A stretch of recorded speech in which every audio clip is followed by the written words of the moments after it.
YouTube channel Rajiv GS वाटिका में स्वागत है। दोस्तों, इस वीडियो में हम लोग पॉलिटी फाउंडेशन क्लास करेंगे। पटना में जो खान सर है उनके द्वारा पीडीएफ से जो स्टडी कराया जाता है उसी पीडीएफ के साथ हम लोग रिवीजन करेंगे और फर्स्ट क्लास है और इसी तरह से हर क्लास का आपको अच्छे से अध्ययन कराया जाएगा। तो आज पॉलिटी का क्लास 1 है जिसमें हम लोग देखेंगे भाग एक में आगे की ओर हम लोग देखते हैं।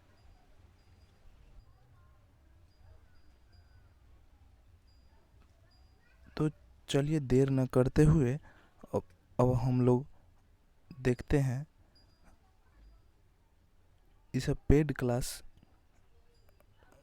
में जो पीडीएफ देते हैं उसी से हम लोग स्टडी करने वाले हैं।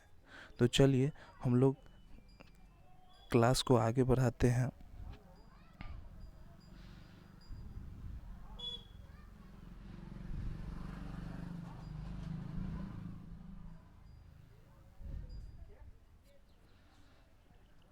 देखिए, सबसे पहले संविधान के बारे में जानते हैं। पॉलिटी पढ़ने से पहले पॉलिटी क्या है, संविधान ही है। देखिए, तो हम लोग पढ़ते हैं और देखते हैं कि क्या इसका जानकारी इसमें है। सभी के लिए बराबर कानून को संविधान कहते हैं। देश और राज्य का शासन कैसे चलेगा उसको चलाने के लिए जिस किताब का नाम है उसे कहते हैं भारतीय संविधान। इस किताब में 22 लेसन हैं। इसके लेसन को हम लोग भाग कहते हैं। इसमें कुछ टॉपिक लिखे गए हैं जिसे अनुच्छेद कहते हैं।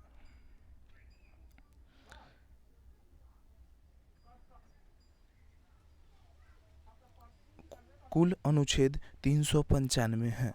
देखिए, एक गौर की बात है।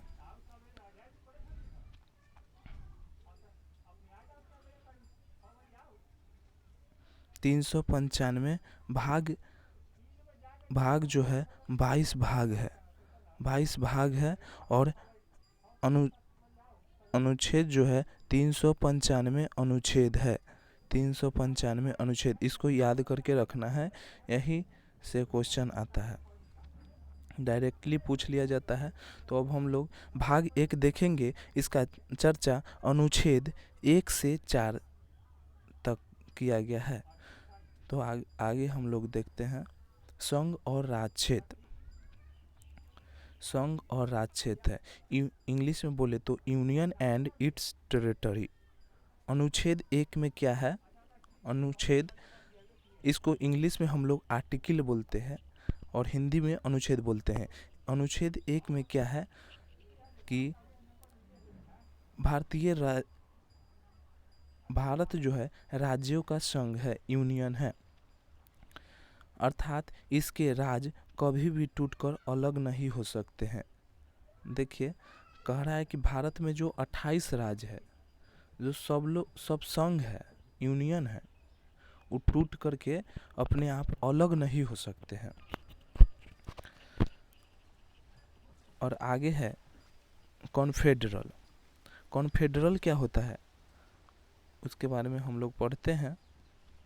कॉन्फेडरल परिसंघ उसे कहते हैं, उसको हिंदी में परिसंघ बोलते हैं।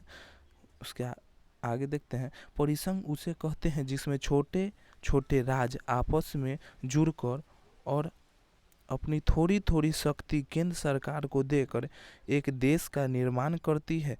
परिसंघ बहुत ही कमजोर होता है, इससे कोई भी देश आसानी से अलग हो जाते हैं।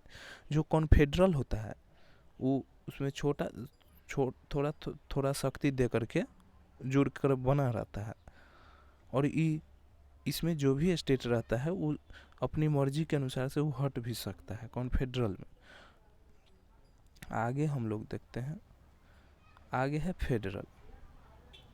फेडरल को इंग्लिश में बोलते हैं संघ और यूनियन को भी संघ बोलते हैं। हिंदी पर ध्यान दीजिएगा, हिंदी दोनों का सेम है, संघ, और इसमें भी फेडरल में भी संघ है, यूनियन में भी संघ है, तो इस पर ध्यान दीजिएगा। इंग्लिश में भी अलग अलग अगर पूछना होगा तो अलग अलग इंग्लिश दे करके आपसे पूछेगा। देखिए, तो फेडरल संघ क्या होता है? राज्य मिलकर एक देश का निर्माण करते हैं, कई राज्य मिलकर एक देश का निर्माण करते हैं, और हर राज्य अपनी कुछ शक्ति देश को दे देते हैं, और देश को कहते हैं कि आप इन शक्ति का प्रयोग करें। इससे भी कोई भी राज्य अलग हो सकता है। इसमें भी देखिए, इसमें कई राज्य जो मिल करके एक देश का निर्माण करता है, और सभी राज्य कहता है कि आप अपनी शक्ति का देश लेवल पर अपनी शक्ति का इस्तेमाल करिए। और इसमें भी राज्य जो है अपना मन से अलग हो सकता है, लेकिन यूनियन में ऐसा बात नहीं। यूनियन में आगे हम लोग देखते हैं, यूनियन के इंग्लिश में भी यूनियन का जो है हिंदी में भी संघ बोलते हैं यूनियन का, और फेडरल का भी हिंदी में संघ बोलते हैं। तो इसके बारे में देखते हैं, इसके राज्य कभी अलग नहीं हो सकते हैं। यूनियन में एक खासियत है, हम लोग जो है यूनियन में है। अमेरिका एक फेडरेशन है और भारत एक यूनियन है। अमेरिका से राज्य अलग अलग हो सकता है। अनुच्छेद 2 क्या कहता है? अनुच्छेद 2 कहता है,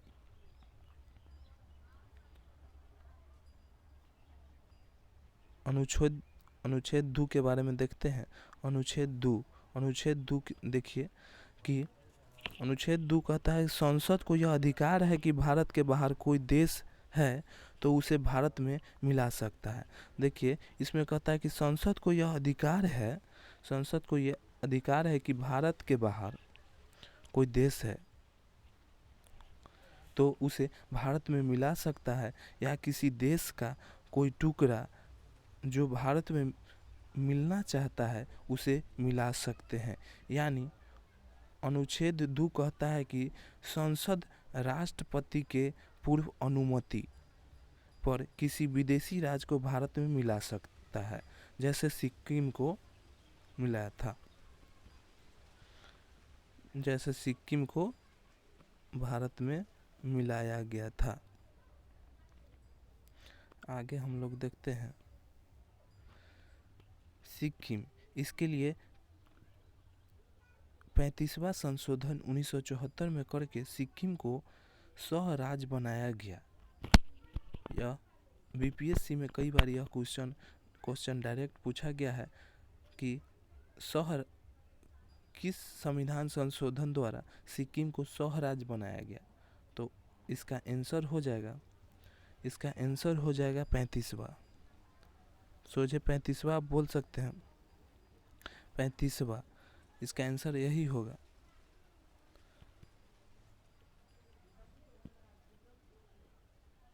उन्नीस 35वां संशोधन 1974 में करके सिक्किम को सह राज्य बनाया गया था। इसके लिए संविधान में एक स्पेशल अनुच्छेद 2 का जोड़ा गया था, लेकिन फिर सिक्किम को 36वां संविधान संशोधन 16 मई 1975 के द्वारा भारत का 22वां राज्य बनाया गया। तो हम लोग देख लिए आर्टिकल 2 तक देख लिए, अनुच्छेद 2 तक देख लिए। अब 3 देखते हैं, 3 में क्या कहता है?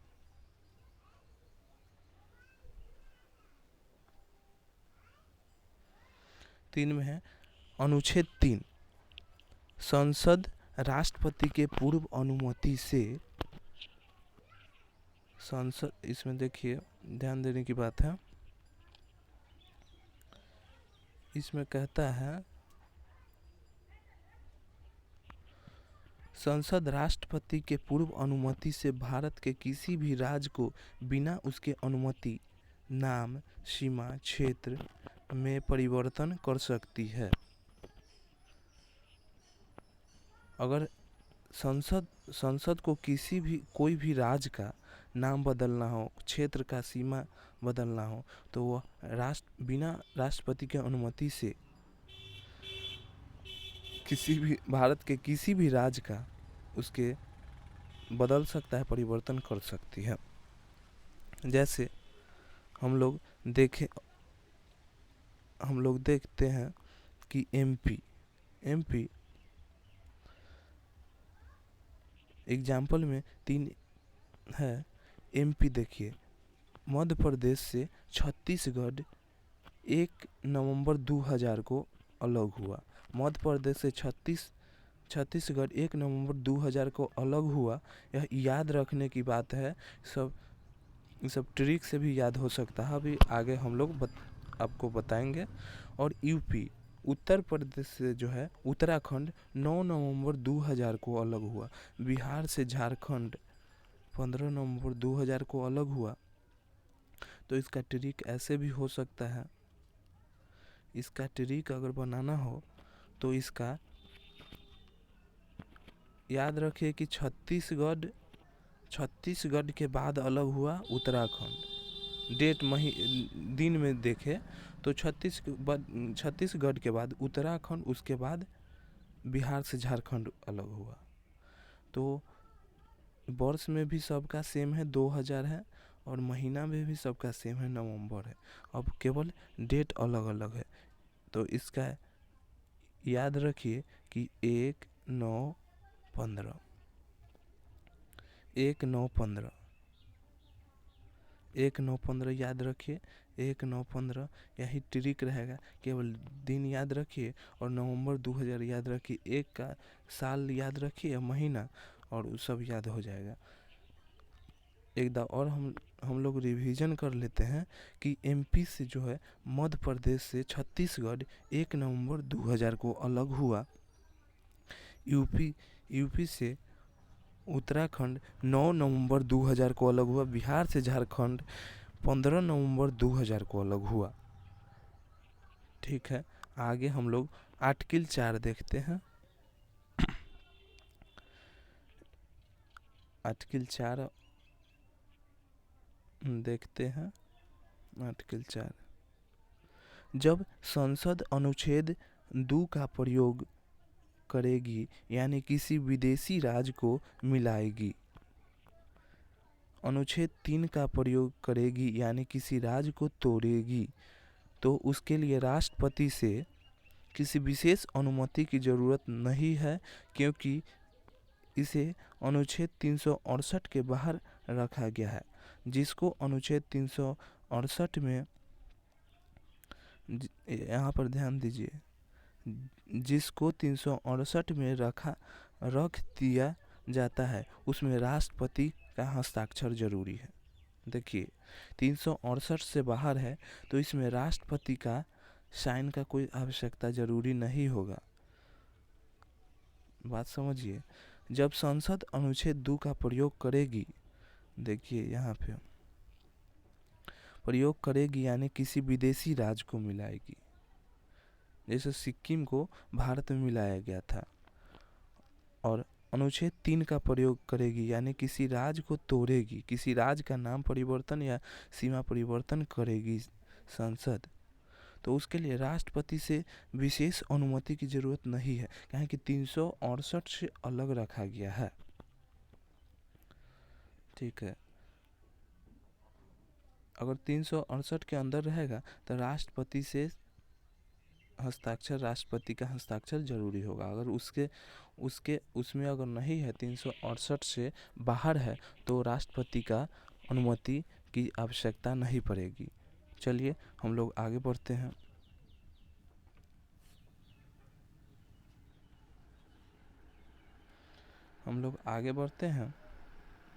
अब है अखंड भारत।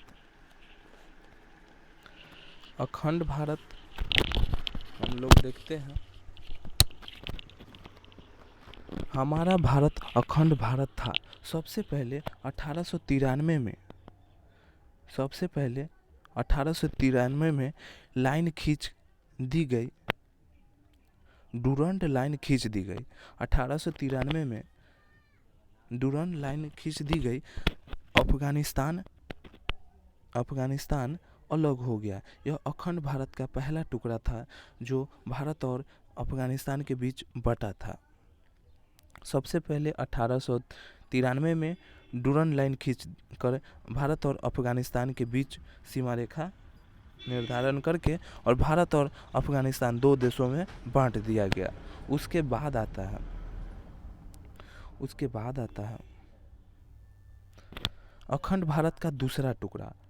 अखंड भारत का दूसरा टुकड़ा 1935 में म्यांमार, जो अभी उसका नाम बर्मा के नाम से भी पुराना, अभी म्यांमार नाम है, पहले का नाम उसका बर्मा था, पुराना नाम उसका बर्मा है।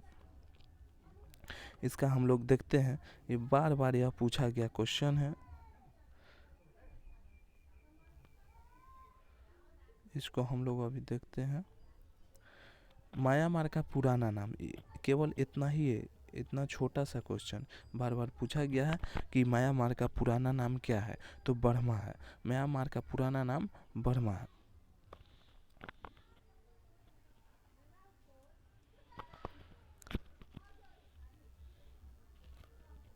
अखंड भारत का देखिए, अखंड भारत का दूसरा टुकड़ा 1935 से म्यांमार, भारत से म्यांमार जो बर्मा है, बर्मा पुराना नाम बर्मा, अभी का नाम इसका म्यांमार है, जो 1935 ईस्वी में अलग हुआ भारत से।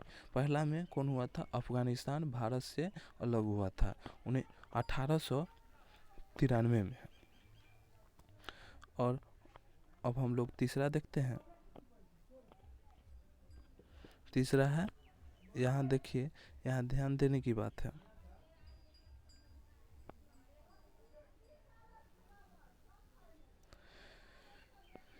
यहाँ ध्यान देने की बात है।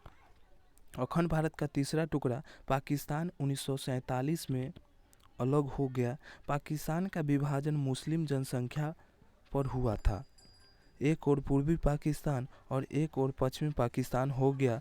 बाद में पूर्वी पाकिस्तान बांग्लादेश बन गया।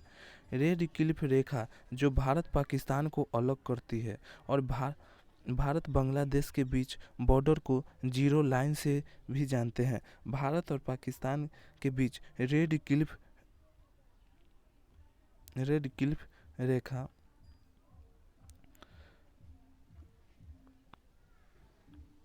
रेड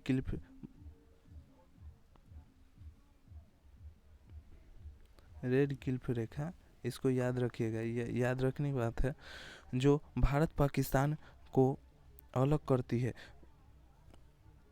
जो भारत पाकिस्तान को अलग करती है और भारत बांग्लादेश के बीच बॉर्डर को जीरो लाइन से जानते हैं, जीरो लाइन से भी जानते हैं। आगे देखते हैं हम लोग।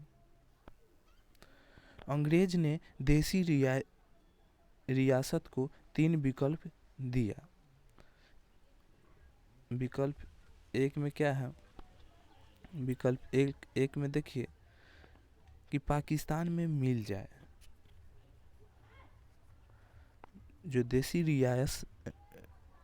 रियासत था उसको अंग्रेज ने 3 विकल्प दिए कि पाकिस्तान में मिल जाए, भारत में मिल जाए, दूसरा ऑप्शन है, दूसरा है कि भारत में मिल जाए, तीसरा है स्वतंत्र देश बनाए। स्वतंत्र देश भी बनाने के लिए उन्होंने बोले थे। आगे देखते हैं। जब देश आज़ाद हुआ था तो भारत में 552 से अधिक देसी रियासत थी। 552 देसी रियासत को मिलाकर फेडरेशन बनाना संभव नहीं था। 552 देसी रियासत को, यहाँ देखिए, फेडरेशन के मतलब हम लोग आगे वहाँ पर देखे थे, तो 552 देसी रियासत, इसको याद करके रखिएगा, मिलाकर फेडरेशन बनाना संभव नहीं था। इसलिए सरदार पटेल को जिम्मेदारी दी गई थी कि इसे मिलाकर यूनियन बनाए।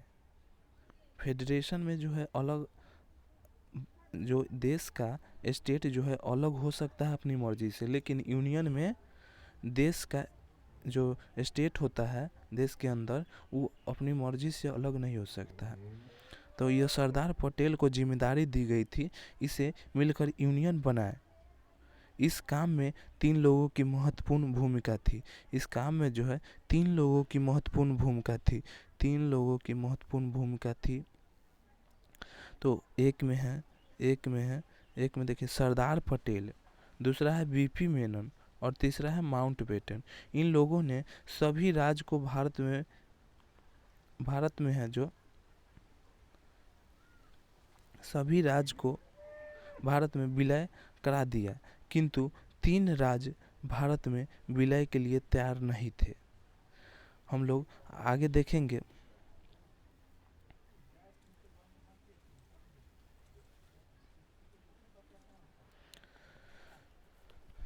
हम लोग एक में देखेंगे कि हैदराबाद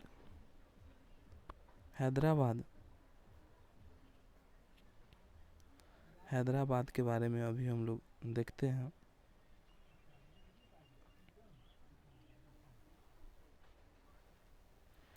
हैदराबाद के निजाम को पाकिस्तान में मिलाना चाहते थे। हैदराबाद को पाकिस्तान में मिलाना चाहते थे। हैदराबाद का जो बोल सकते हैं कि राजा जो था, वह हैदराबाद को पाकिस्तान में मिलाना चाहते थे, किंतु सरदार पटेल ने पुलिस की वर्दी में सेना भेजा, जिसे ऑपरेशन पोलो कहा गया। इसी के तहत हैदराबाद को भारत में मिलाया गया। ऑपरेशन जो सीधा यहाँ से क्वेश्चन पूछ सकता है, यहाँ से क्वेश्चन इस तरह से पूछ सकता है कि किस ऑपरेशन के तहत हैदराबाद को भारत में मिलाया गया। तो ऑपरेशन, तो इसका अति हो जाएगा ऑपरेशन पोलो के द्वारा हैदराबाद को भारत में मिलाया गया। मिलना नहीं चाहता था, इसी के तहत हैदराबाद को भारत में मिलाया गया। अगला देखते हैं। अगला हम लोग देख रहे हैं, अगला है जूनागढ़। यह भी मिलना नहीं चाहता भारत में। इसका भी कहानी देखिए, हम लोग पढ़ते हैं। यह गुजरात का रियासत था जो पाकिस्तान में जाना चाहता था। वो भी हैदराबाद भी पाकिस्तान में जाना चाहता था और जूनागढ़ भी पाकिस्तान में जाना चाहता था, किंतु सरदार पटेल ने जनमत संग्रह कराकर उसको जनमत संग्रह को इंग्लिश में रेफरेंडम कहते हैं, उसे भारत में मिला दिया। तो हैदराबाद को मिलाया किस तरह से? हैदराबाद को एकदम हम लोग देख लेते हैं कि हैदराबाद में ऑपरेशन पोलो के द्वारा हैदराबाद को भारत में मिलाया गया। और वही दूसरा बात, जूनागढ़ को अगर हम देखें तो जूनागढ़ एक देसी रियासत था जो पाकिस्तान में जाना चाहता था, किंतु सरदार पटेल ने जनमत संग्रह कराकर उसे भारत में मिला दिया गया। माने वहाँ के जनता से पूछ करके भारत में मिला दिया गया कि आप कहाँ रहना चाहते हैं। अगला देखते हैं, कश्मीर। ये भी भारत में मिलना नहीं चाहता था, ये भी पाकिस्तान के साथ जाना चाहता था। अगला देखते हैं, 3 नंबर देखते हैं। 3 नंबर हम लोग, इसका क्या थी?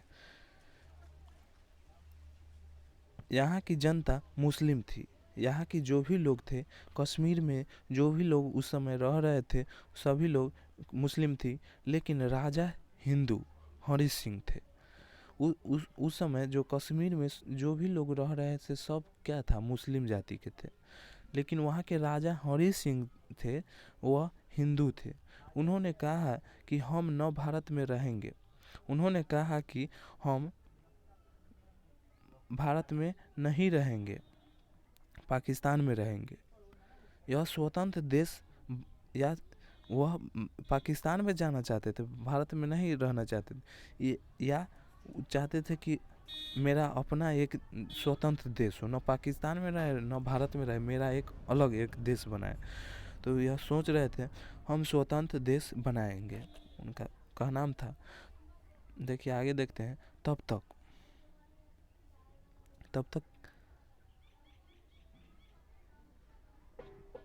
तक इसके बारे में देखिए।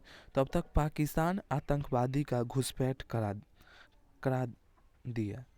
तब पाकिस्तान वह घुसपैठ करा दिया पाकिस्तान के साथ। जब हरि सिंह को लगा कि अब हम नहीं बचेंगे, पाकिस्तान ने घुसपैठ करा दिया जम्मू कश्मीर में।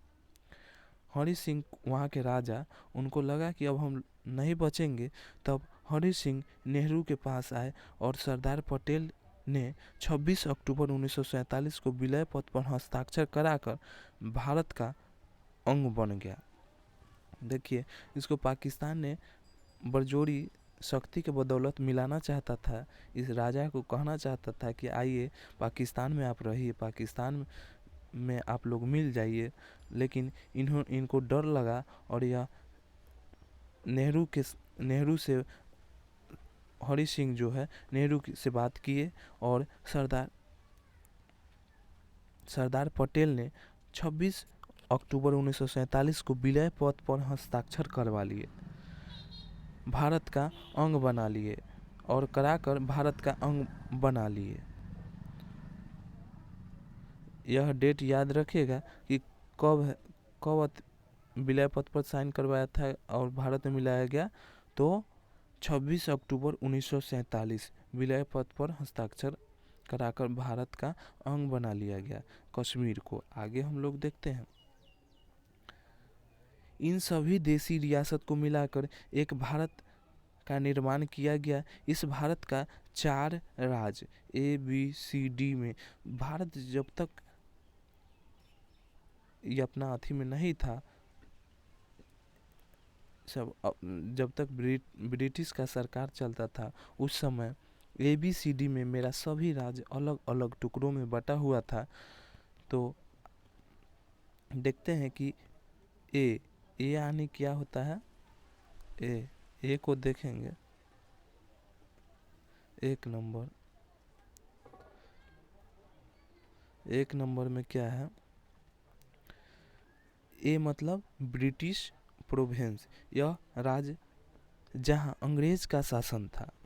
ए उसको बोला जाता था ए जहां ब्रिटिश सीधा ब्रिटिश का शासन था। और बी देखिए, बी वह राज्य जहां देशी रियासत का शासन था, देशी रियासत। तो इसमें 6 क्षेत्र था, 6 जगह था, और इसका इसमें जो है इसमें 9 था, 9 जगह था, 9 स्टेट था, इसमें भी 9 है। आगे हम लोग देखते हैं कि अब एक था सी, जिसको कमिश्नरी भी बोल सकते हैं। सी कमिश्नरी, इसे बड़े शहर जहां अंग्रेज केवल उस राज्य पर कब्जा किए थे, वह 10 था, उसकी संख्या 10 था। डी यूनियन टेरिटरी माने केंद्र शासित प्रदेश। आगे हम लोग देखते हैं एसके धर कमेटी, भाषाई आधार पर राज्य के गठन के लिए सबसे पहले 1948 में एसके धर आयोग का गठन किया गया, किंतु इसमें भाषा के आधार पर राज्यों का गठन विरोध किया। JVP समिति, जवाहरलाल नेहरू, जे मतलब जवाहरलाल नेहरू, पताभी सीतारमैया, भी मतलब पताभी सीतारमैया, पी मतलब सरदार पटेल, उन्होंने भी भाषाई आधार पर राज्यों के गठन का विरोध किया। भाषा के आधार पर राज्य का जो बंटवारा है, उसका विरोध इन लोगों ने भी किया। JVP इनको शॉर्ट में बोला जाता है, और पूरा बोला जाता है जवाहरलाल नेहरू थे, पताभी सीतारमैया था, सरदार पटेल था। इन्होंने बोले कि भाषा के आधार पर राज्य का बंटवारा करना अच्छा नहीं रहेगा। आगे हम लोग देखते हैं,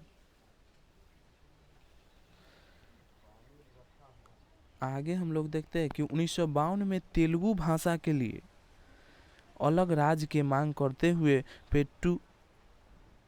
पेट्टुसिरी रामलालू भूख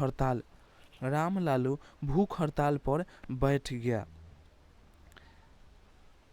इसका देखिए 1952 में, कब इसका डेट है, 1952 में तेलुगु भाषा के लिए, तेलुगु भाषा के लिए, तेलुगु भाषा के लिए मांग करते हुए रामू भूख हड़ताल पर बैठ गया। इसका जो भूख हड़ताल पर बैठा था उसका नाम था रामलू, और 56 दिन के भूख हड़ताल के बाद इसकी मृत्यु हो गई। फलस्वरूप जनता विरोध बढ़ गया। फलस्वरूप नेहरू जी ने 1 अक्टूबर 1953 में मजबूर होकर तेलुगु भाषा के लिए अलग राज्य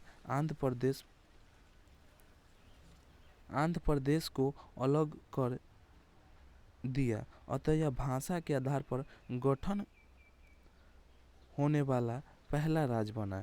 डायरेक्ट यह क्वेश्चन पूछा जाता है, यह याद रखने वाला क्वेश्चन है कि भाषा के आधार पर सबसे पहला राज्य का गठन, कौन राज्य का गठन हुआ था, तो आंध्र प्रदेश है।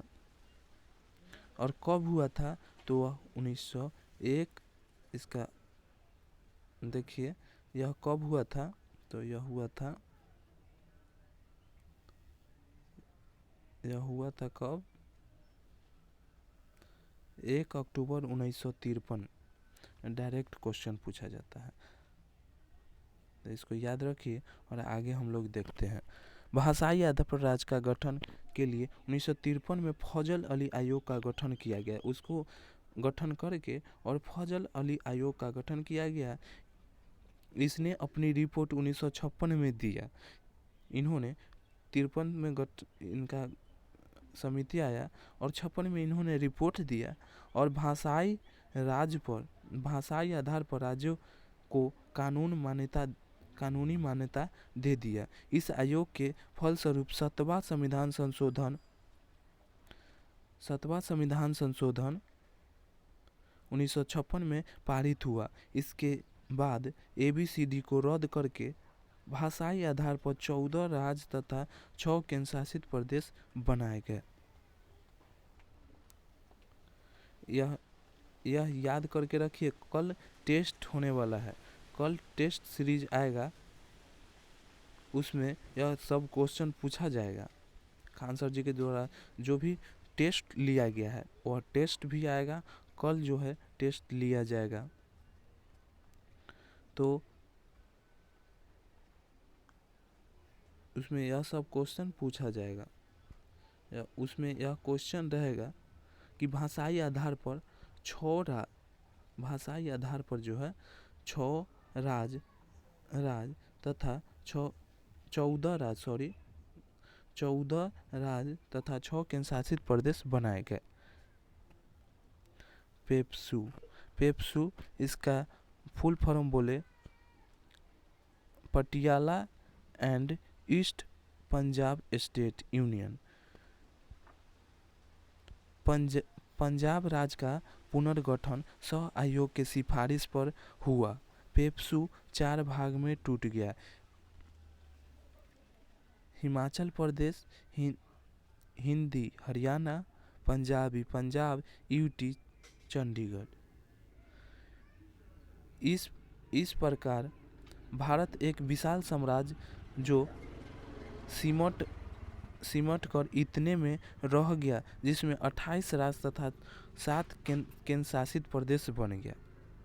पहले केंद्र में 29 राज्य तथा 8 केंद्र शासित प्रदेश थे, लेकिन जम्मू कश्मीर से राज्य का दर्जा जो है छीन लिया गया और 28 राज्य बच गए। पहले 7 केंद्र शासित प्रदेश थे, लेकिन जम्मू कश्मीर लद्दाख को 2 केंद्र शासित प्रदेश बना देने से इनकी संख्या 9 हो गई। लेकिन एक डिसीजन लिया गया कि दादर नगर हवेली और दमन द्वीप अलग है, इन्हें एक कर दिया गया। अब अभी जो वर्तमान में है, याद रखिए कि 28 राज्य है और 8 केंद्र शासित प्रदेश है। 8 जो है केंद्र शासित प्रदेश है, इसको याद रखिए, इसको भी याद रखिए। वर्तमान में अभी 28 राज्य और 8 केंद्र शासित प्रदेश है। चलिए हो गया, क्लास ख़त्म होता है और कल हम लोग जो भी अभी पढ़े इसका रिवीजन करेंगे और टेस्ट कल आ रहा है। आप लोग इस चैनल पर नए हैं तो चैनल को सब्सक्राइब करें और बेल आइकन दबाना न भूलें, जिससे कि कोई भी वीडियो आएगा तो सबसे पहले नोटिफिकेशन आप लोगों तक जाएगा। और चैनल को सब्सक्राइब कर लीजिए और बेल आइकन को ऑल कर लीजिए, जिससे आपको नोटिफिकेशन समय समय पर मिलता रहेगा। कल टेस्ट रहेगा और मैंने पॉलिटी का हर एक शब्द पर हम लोग विचार करेंगे और हर एक टॉपिक और पूरा हम लोग पॉलिटी का अच्छे ढंग से रिवीजन करेंगे, अच्छे तरीके से पढ़ाई करेंगे और पॉलिटी का हर तरह के क्वेश्चन को हम लोग सॉल्व करेंगे। और इसमें 22 भाग है उनका, और कितने अनुच्छेद के तहत आता है, 395 अनुच्छेद है इसमें, सबको हम लोग देखेंगे। पर डे क्लास एक आएगा, आधे घंटा से 30 से 40 मिनट का वीडियो रहेगा और पर डे पढ़ाई होगा। आप लोग इस चैनल पे रोज़ आए, राजीव GS वाटिका सर्च करें या राजीव सर के द्वारा चलाया जाता है, तो सर्च कीजिए और पढ़ाई कीजिए, मन से कीजिए। हर तरह के PDF आपको पढ़ाई के लिए दिया जाएगा। और आज का क्लास देख लिए और आगे हम लोग एक छोटी सी बात समझाना चाहते हैं कि आप लोग कल पढ़ कर आइएगा, आप लोग घर पढ़ के आइएगा कि संविधान में अनुसूची कितने हैं। अनुसूची लिखना है, SPD बुक हो, किसी तरह के बुक हो, किताब हो, उनमें से अनुसूची कितना है हम लोग यहाँ पे कमेंट करिए। उनका कल क्लास बताया जाएगा कि संविधान में अनुसूची